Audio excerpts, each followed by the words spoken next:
aussi en profitant pas assez des 2-3 bons ballons qu'on a eu devant, pas assez de lucidité dans la dernière passe. Bon, par contre, la deuxième mi-temps, ils nous ont fait très mal. Hein. Dès qu'on a desserré un peu l'étreinte, je dirais, contre les grosses équipes, ben, ça se voit tout de suite. Hein. On a desserré un peu l'étreinte sur les côtés, on a beaucoup moins bien défendu sur les côtés en deuxième mi-temps.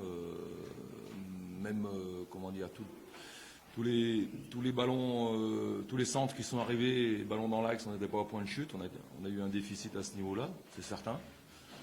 Il faut souligner aussi qu'en première mi-temps, ils n'ont pas fait un centre. En deuxième mi-temps, ils ont changé un peu leur système, je dirais, leur méthode, sont passés beaucoup plus sur les côtés. On n'a pas su gérer ça. Et ça nous a fait très mal. Bien sûr, ce qui nous sauve, c'est la grosse réaction mentale et dans le jeu à la fin de match, c'est ce qui nous sauve. Il y a eu les gens qui sont rentrés aussi, nous ont beaucoup apporté, c'est certain. Donc j'avais bien dit à tout le monde avant le match on va le jouer à 14, ceux qui nous font rentrer vont nous faire gagner. C'est ce qui s'est passé.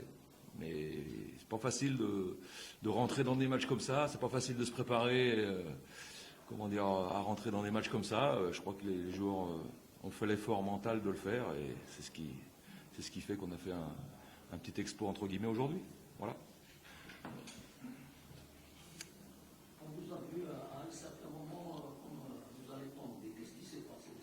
Moi, j'ai rien vu, j'ai glissé. Ça, c'est, on connaît les Olympiques, maintenant on connaît. Ah, on va parler de ça. Ça, c'est anecdotique. Ça n'a rien à voir avec vraiment le projet de la JSK. C'est une anecdote. Justement, la dernière fois, vous avez évoqué le fait que vous deviez travailler davantage les balles arrêtées. Ça a été fait dans la mesure où les 3 buts du risque n'ont pas été sur les balles arrêtées, ont été des balles au mouvement. Tout à fait. Ça vous pose toujours ce problème de défensif?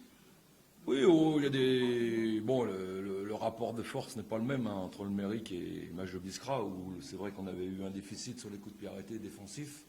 Là, on a bien résolu le problème des coups de pied arrêtés défensifs, on a été bon là-dessus.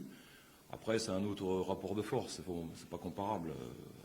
Il ne faut pas oublier aussi qu'on avait des jeunes joueurs derrière et tout. Il ne faut pas oublier non plus qu'on a une marge de progression. Hein. On n'est pas une équipe aujourd'hui qui va tout casser en Afrique. Il faut être réaliste, il faut se calmer un peu. Hein. C'est-à-dire qu'on a beaucoup de travail devant nous.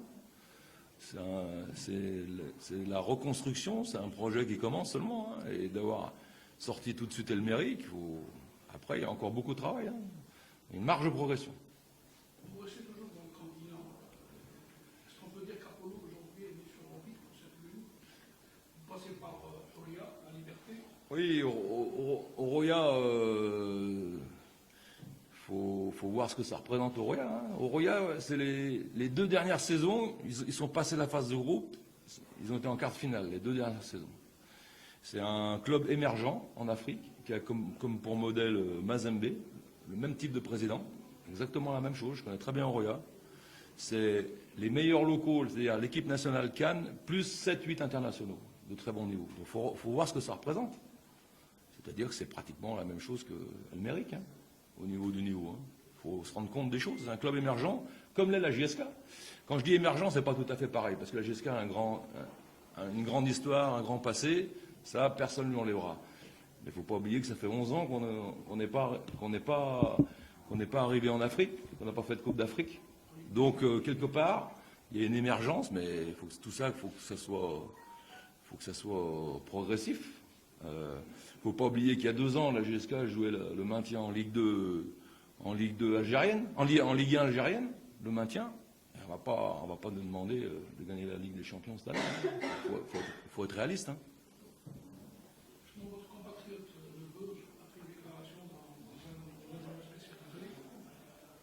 Il vous a donné pas mal de tuyaux sur cette équipe puisqu'il a connu. Moi, je la connais très bien, je connais très bien le contexte là-bas aussi. Et Patrice est quelqu'un qui connaît aussi très bien l'Afrique, quelqu'un de très bien, que j'apprécie beaucoup aussi. Mais je pense que Patrice a un peu oublié, parce que de mettre des gros titres comme ça sur les journaux, ça ne veut rien dire. C'est gratuit de dire ça. Je pense qu'il a oublié un peu l'Espérance de Tunis, l'Étoile du Sahel, le WAC de Casablanca, Al Ahly, Zamalek, Mazembe. Je pense que de déclarer ça, c'est bon. Bien sûr que ça fait plaisir, mais c'est tout. C'est un peu gratuit et ça ne veut rien dire. Voilà. D'où l'importance de jouer, de faire le plein à l'aller, parce que ça vous a donné une Oui. Bien sûr, de faire le plein à l'aller et surtout de ne pas prendre de but. Ce qui nous a permis de passer ce tour, c'est parce qu'on n'a pas pris de but à l'aller. Hein. C'est pour ça qu'on passe. Hein. Donc c'est très important de ne pas prendre de but. Et bien sûr d'essayer de faire une différence à l'aller, bien sûr. Il ne faut pas oublier qu'à l'aller, on a eu énormément d'occasions, qu'on a raté beaucoup. Ça aurait pu nous coûter très cher, et c'est sûr qu'il faut être plus réaliste que ça qu'on l'a été à l'aller, contre Royal. Il y a un élément important du match aller qui est très, très, très important et capital pour moi dans la possibilité de qualification, c'est le fait qu'on va jouer ou pas à Tizi Ouzou ou pas. Je pense que c'est très important de jouer à Tizi Ouzou. Je ne sais pas où en est le dossier par rapport à ça, mais pour moi c'est un élément déterminant dans la qualification ou pas, le fait de jouer à Tizi Ouzou ou pas. Voilà.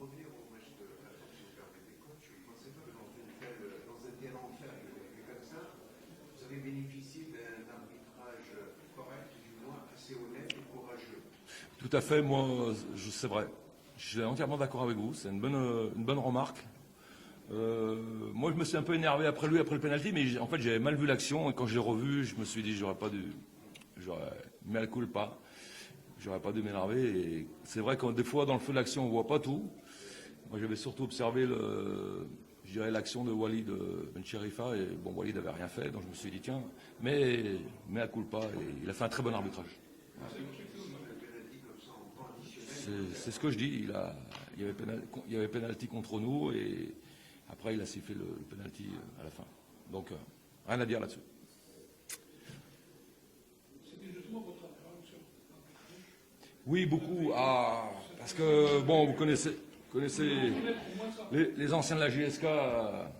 Pardon, vous traitez d'anciens, mais bon, les anciens de la GSK, vous, le président Eboud, il n'y a que des jeunes, les autres, mais ils connaissent l'Afrique autant que moi je la connais, et des fois, les arbitrages, c'est pas facile en Afrique, hein, surtout à l'extérieur et tout. Bon, c'est comme ça. Je pense que ça s'améliore un peu au fil du temps parce que la CAF a quand même pris certaines mesures et il faut que ça s'améliore parce que c'est la crédibilité du football africain en jeu. Donc je pense plus il y aura des bons arbitrages, plus le football africain va progresser et parce que l'arbitrage ça fait partie aussi du progrès des footballs nationaux en Afrique. Avant l'IA, il y a le PAC pour venir au championnat national. Et puis apparemment, vous avez aussi programmé 2 matchs amicaux préparés pour un ou 2 matchs amicaux, notamment Cuba, je suis certain. Tout à fait ça. Donc le programme c'est ça. C'est samedi. Donc on va à Alger, on joue contre le PAC. Mardi, il y aura un premier match contre Cuba et vendredi, il y aura un deuxième match contre le NAD. Vendredi soir. Inch'Allah, tout ça. Justement, vous retrompez-vous dans la compétition, dans l'ambiance de la compétition? Bah, disons que oui, il faut. C'est-à-dire que il faut pas s'arrêter.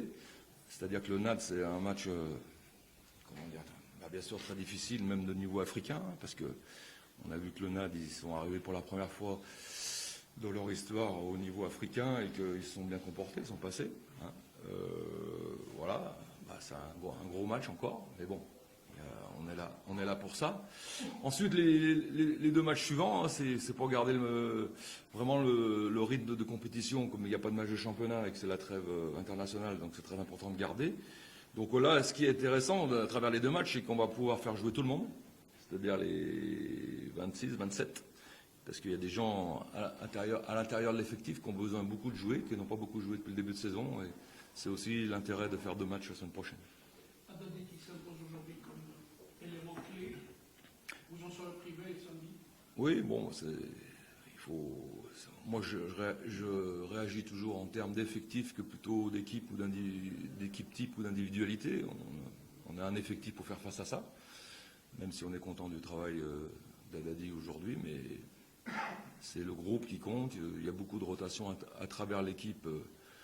Comment dire, il y a aussi un turnover à travers l'équipe, à travers les matchs, qui est plus ou moins grand selon les périodes. Voilà, je réagis pas du tout en équipe type. Alors des fois, je vois des expressions en français sur comment dire, comment dire, dans la presse écrite, comme quoi les gens sont écartés. Alors que des fois, je fais tourner, je fais souffler, tout de suite, tac, c'est écarté. Mais non, c'est pas ça. Donc, vous qui maîtrisez bien le français, il faut expliquer ça, parce que il y a un turnover. Voilà. Ça, c'est de l'anglais.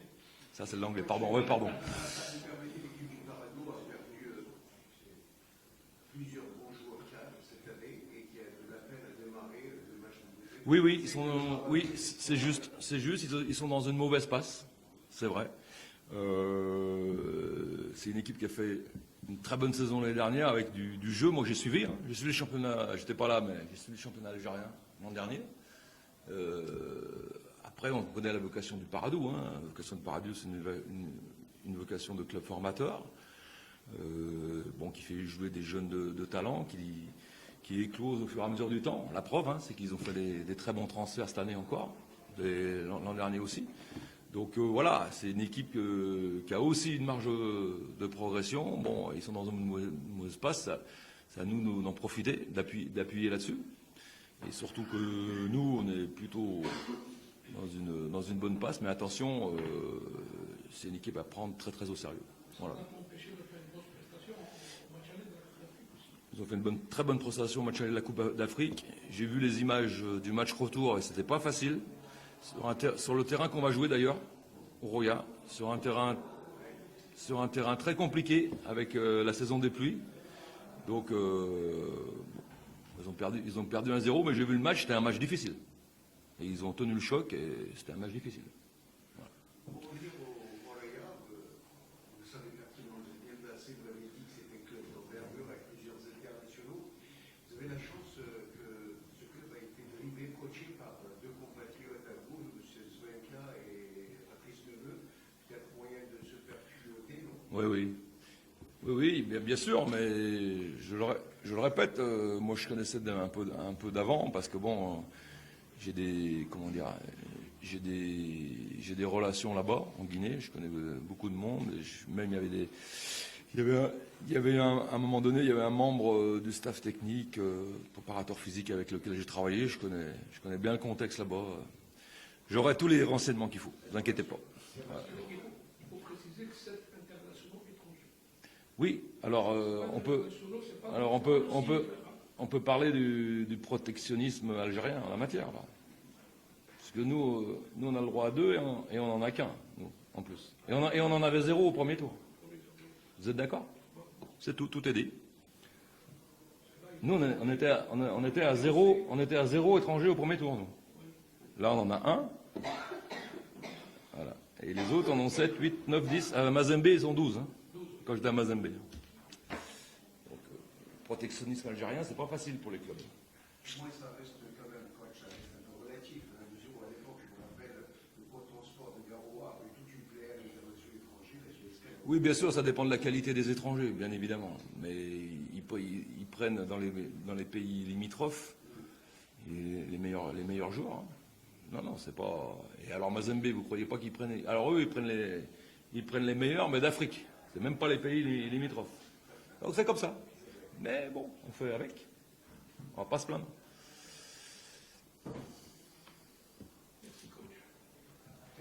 Ça va? Ça a été? Monsieur Parfait. Monsieur Ibn